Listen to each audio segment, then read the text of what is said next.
This episode of Simple Civics Greenville County is brought to you by Dolly Parton's Imagination Library, providing free books to children 0 to 5 throughout Greenville County. To sign up, visit greenvillefirststeps.org/freebooks. That's greenvillefirststeps.org/freebooks.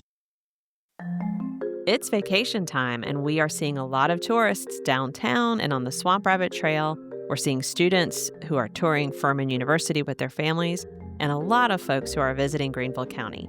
How are these tourists and visitors helping pay for amenities in Greenville County? We are going to talk about accommodations and hospitality taxes, what they are, how they work, and what they pay for to help all of us who live and visit Greenville County. Welcome back to another episode of Simple Civics. I'm Nathaniel DeSantis, the producer of the podcast. You've heard me talk a few times here with Katy. So let's jump right into it, Katy. What exactly are hospitality and accommodation taxes? What are we talking about here? Yeah. I mean, they sound dry, as all taxes do, but they really are meaningful in what they accomplish for our community. So in South Carolina, we have two main tourism-related taxes. First is the accommodations tax, and a lot of times people call it the A tax for short. It is a state-mandated 2% tax on overnight stays, and this is in like a hotel, a motel, an Airbnb, a campground, and so on. Local governments can also charge a separate accommodations tax, which is in Greenville County done by some of our cities and the county. So that's the accommodations tax. A lot of times people call it the heads and beds tax. It's like someone is coming and sleeping here. Yeah. Then we have the hospitality tax, or the H tax, and that is a local tax, not a state tax. Cities and counties are able to decide whether they want to adopt it, and it's usually a 2% tax on prepared food and drinks. So restaurant meals, bar tabs, even a hot dog at the gas station. And this is obviously paid for by locals as well as visitors, but visitors pay into it. So anytime I'm visiting Greenville and I stay in a hotel and eat out downtown, I'm paying both of these. Correct. You're paying that 2% accommodations tax on your hotel bill and the 2% hospitality tax on your meal. And you may be paying an additional accommodations tax in the municipality that you're staying in. And it goes to state government and to local government, depending on who's collecting it. But it gets reinvested in that area you're visiting. Just to clarify then, I'm pretty sure I know the answer to this, but even if I am not visiting Greenville, but I'm just going downtown and getting food, I pay that hospitality tax? Correct. So I'm going to read you the language that is actually used by the county of Greenville, but this is true for any jurisdiction. So a hospitality tax is charged on a prepared meal, and that is any food and beverage, inclusive of alcoholic beverages, beer and wine, prepared or modified, which at time of sale is ready for consumption by members of the public, regardless of the actual quantity, presentation, or packaging, and without regard to the time or day of sale. So these are the kind of things that would be included in a hospitality tax. It's obviously your bar tab at a bar. If you go to an ice cream store and have a scoop put in a waffle cone for you, that is a prepared food. But it might surprise you to know that it's also things that you might buy at a grocery store that is prepared for you. So a rotisserie chicken that you pick up where the work is already done, or the pasta salad at the deli that you just have to pop the top off and you didn't have to chop up the peppers and cheese yourself to put in there. It's really anything that is prepared for you that you don't have to do the work. A pub sub. A pub sub. Yeah. The best. So, yeah, okay, that makes sense. So, like, if I'm going and buying individual items to then take home and make, that's not really prepared for me. Whereas, like, a rotisserie chicken, it's already been cooked, it's already been made. So, one other thing that is not included, a canned or bottled drink is not included. A prepackaged food that's made at the factory is not included. So, a bag of chips is not included. Okay. Or a Otis Spunkmeyer muffin is not included. And any alcohol that is sold that is not intended for consumption on the premises is not included. So a case of beer that you buy at the grocery store is not included in a hospitality tax. But a beer that you buy at a bar or at a restaurant that is put cold on your table with the lid removed is included. Okay. And if you think about it, it's really like about the hospitality part. Are you the person who's experiencing the hospitality in some way? Right. That someone else prepared something for you versus you're taking it home to serve yourself or your friends and neighbors. That's a little bit confusing at first, but I get it. I understand. Like, it's just kind of confusing to differentiate between all the options. Yeah, you're right. Like, here's the thing about the hospitality tax that I think about, since it's sort of a local option sales tax in a way. It's not necessary, but local governments could add it on to help pay for things. You can, if you're trying to avoid that tax, you can avoid doing all those things, right? You can not go out to eat.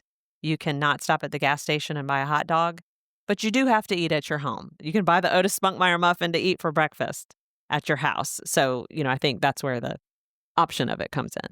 So all this makes sense. It's a little bit convoluted at first if you're not used to it. Something that I would want to know is I'm going out to QT, I get a hot dog, I pay this 2% hospitality tax. Where's that money going? Okay. I mean, obviously it's going to the government. Right? Yeah, like it's the government. Yeah, but like what are they doing with that? Is it like earmarked for something? Is it just part of everything? Like, what happens with the money that we're paying on that? All right, let's start with the accommodations tax, the A tax. For the state, the first $25,000 that is collected each year by a city or county, it goes into their city or county general fund with no strings attached. After that, anything over $25,000 has to be spent on tourist-related purposes. So that includes marketing that destination, funding festivals, maintaining parks or convention centers, anything that helps attract or serve visitors. As I said, it's a heads and beds tax. So you can use it for things that is going to bring more heads into more beds for the future. Okay. So that's the accommodation ones. What Yep. about hospitality?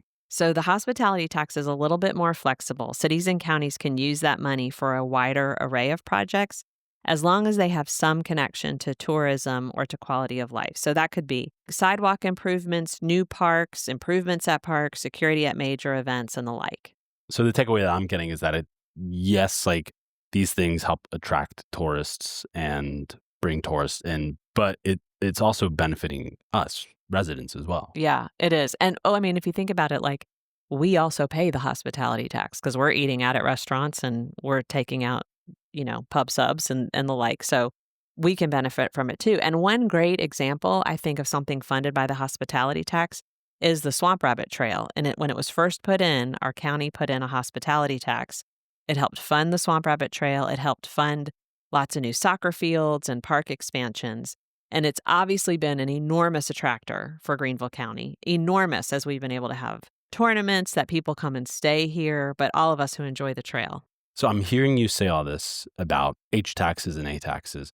And the first thing that comes to my mind is, how do you have oversight and make sure that if a city is saying this money after the 25 grand is going to be used for tourism, that it's actually being used for tourism and not just someone saying or justifying spending money on tourism when it's not really for tourism. Does that make sense? Yeah, totally. It makes sense. And this is what I think is really neat, because we've had previous episodes where we've talked about boards and commissions.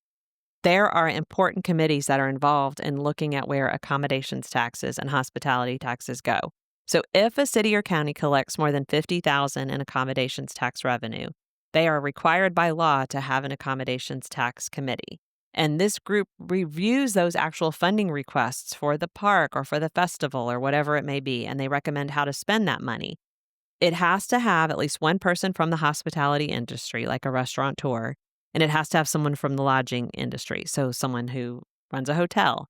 And they make sure that the decisions reflect the kind of needs and realities of that local tourism economy. Their recommendations are not binding. They're kind of an advisory committee, but local councils take these recommendations seriously, almost for the most part all the time. So if you are a resident or part of a nonprofit, this is a great way to get involved and apply to serve on that board and help make those decisions. Then let's talk about some of those decisions, like at a street level, what's actually been funded. We talked about the Swamp Rabbit Trail, right? Yes. But what definitively have we funded through the H taxes and the A taxes? So many great things that all of you know and love and enjoy. So in Greenville, the H tax dollars have supported things like Artisphere, downtown beautification, park expansion. And other cities like Travelers Rest have put their H tax dollars into trail extensions, public restrooms, and event signage. You'll see lots of festivals supported. Interestingly, a couple years ago, our state changed the law so that we can use hospitality tax dollars to help support affordable housing.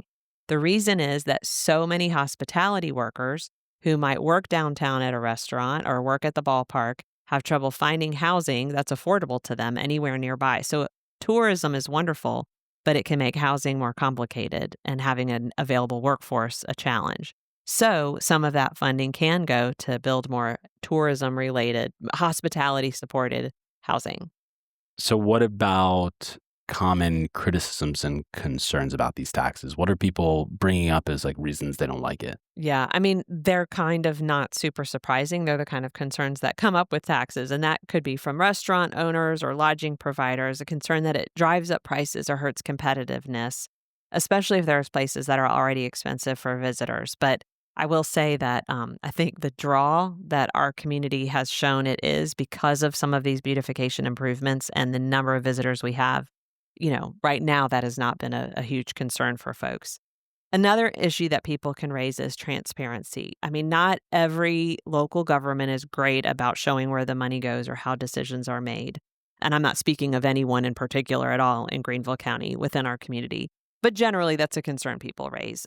And that's why those advisory committees are so great and public participation. You can go to a county council meeting or a city council meeting and see, here's the recommendations for A-tax and H-tax spending. And lastly, that short-term rental compliance can be tricky.